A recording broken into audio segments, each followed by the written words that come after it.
A question came up about sharing your PowerPoints when in Collaborate. There's two different ways that you can do this, and there's two different reasons why you might want to do them in different ways. So to share your PowerPoints when you're in Collaborate, when you're going to do a live lecture, you have to click on the purple pink panel down here, and it pops open. You're going to go to the third item where it says Share Content. So now first, if you want to share your file, you click there, and when you upload your file, it's going to take a while, and it's going to say that it's converting it. And then when you're ready, you'll click it, and it says Share Now.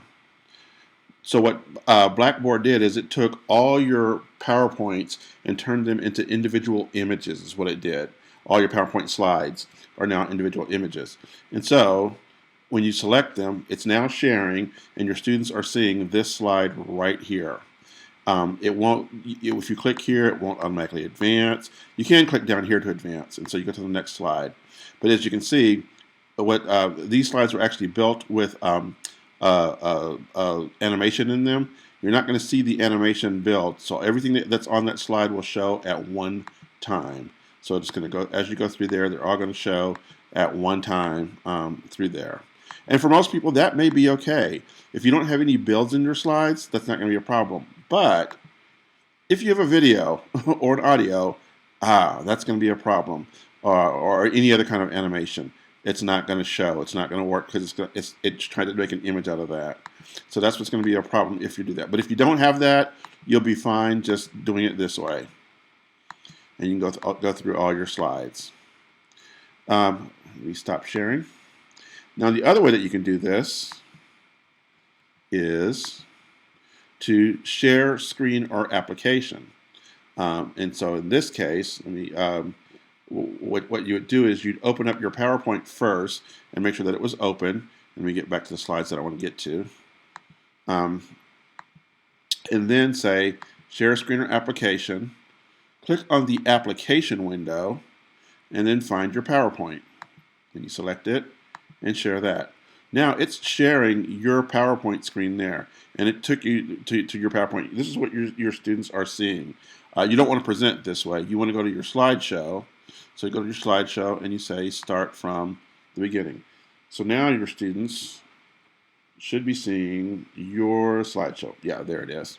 And now you run it just like you normally run your slideshow. And you click and you go through it just like you normally do. But this time, notice that I have builds here. So first it shows this slide, it shows the question, and then it shows what the correct answer is, and then it shows what page number of the textbook the answer is found on. This is how I review my test after my test. And then you kind of go through there and I give them the other information. And that works out pretty fine as you go through it. The builds are working. You got the animation that's in there, and that's working just fine. And when I get to this little video slide, this little audio slide here, I have information on it, and it plays too. Journal entry: Pirates. In Europe, a woman was near death. Radium that a druggist in the same town had recently discovered. The drug was expensive to make, but the druggist was charging 10 times what. Now that audio will be picked up by the microphone that I'm sharing my microphone, and the students will hear that, and so they'll see that. This doesn't have any animation in it, but it does have the audio. And then you can just go through your regular slides, and that kind of works that way.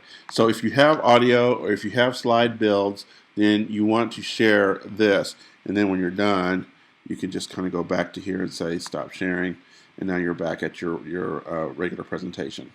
So that's the two different ways at which you can share slides. It's only important if you use the animation or the slide builds, or if you have any animation, audio, or video within your slides that you want your students to see. I hope this makes sense to you. Good luck.